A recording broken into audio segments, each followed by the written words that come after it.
علامہ اسماعیل حقی کہتے ہیں کہ حضور علیہ السلام تشریف فرما تھے اور حضور کے بالکل ساتھ پہلو میں وہی بیٹھے تھے جو آج بھی پہلو میں جناب صدیق اکبر رضی اللہ تعالی۔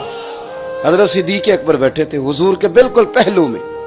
اب حضرت صدیق اکبر کا درجہ کیا ہے وہ سب کو پتا تھا، تو حضرت ابو بکر کو بھی پتا تھا۔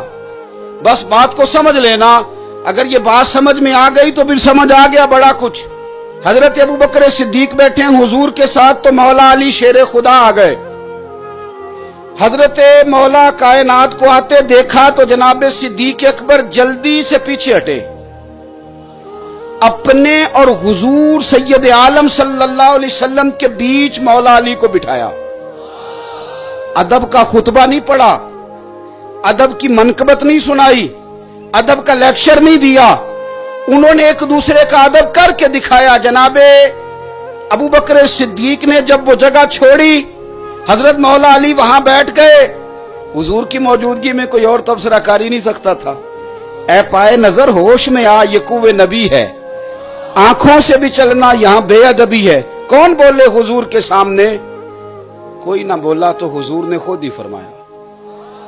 جب یہ منظر دیکھا نا کہ ابو بکر ہٹ گئے اور مولا علی کو جگہ دی، تو کیا انداز ہے، کیا بات کرنے کا طریقہ ہے۔ تیرے آگے ہیں یوں دبے لچے فصحا عرب کے بڑے بڑے، کوئی جان منہ میں زبان نہیں بلکہ جسم میں جان نہیں۔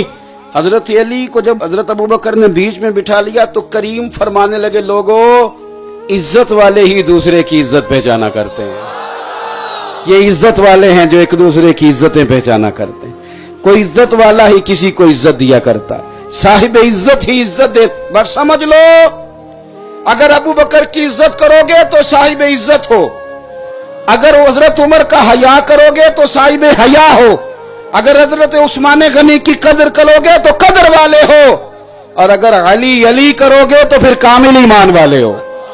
یہ سمجھ لیں اپنی زندگی میں کبھی بھی ہم ان چکروں میں نہ۔ ویسے بھی آپ سے ایک بات عرض کرنی ہے، اس کو آپ نے یاد رکھنا ہے۔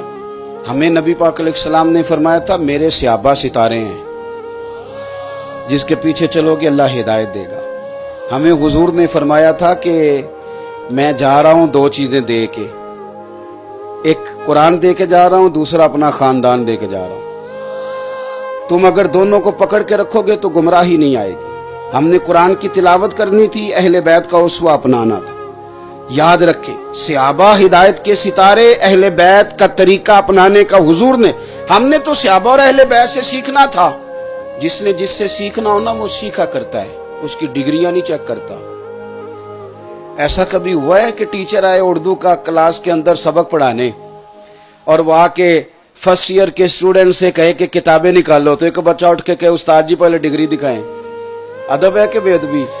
وہ کہ پہلے بتائیں آپ نے ایم اے کے بعد ایم ایڈ کیا کہ نہیں کیا، آپ نے ایم اے کے بعد بی ایڈ کیا کہ نہیں کیا، پہلے ڈگری دکھائیں۔ او بھائی، وہ کہتے ہیں جو نالائق شاگرد ہوتے ہیں وہ ڈگریاں پوچھتے ہیں، جو لائق ہوتے ہیں فٹافٹ کتاب نکالتے، وہ ڈگریاں نہیں پوچھتے۔ یہ بے ادبی ہے۔ ہمارا کیا کام ہے ہم ان کے مشاجرات میں جائیں، ادھر ادھر گھومیں؟ ہم تو حضرت صدیق سے صداقت سیکھیں گے، فاروق اعظم سے عدالت سیکھیں گے، عثمان غنی سے حیا سیکھیں گے، ہم حضرت سیدنا مولا علی شیر خدا سے شجاعت سیکھیں گے، امام حسن سے قربانی دے کے مسلمانوں کو ملانا سیکھیں گے، اور امام حسین سے صبر سیکھیں گے، استقامت سیکھیں گے، اور شہادت کا طریقہ سیکھیں گے۔ ہم تو سیکھیں گے جو ہماری ذمہ داری ہے۔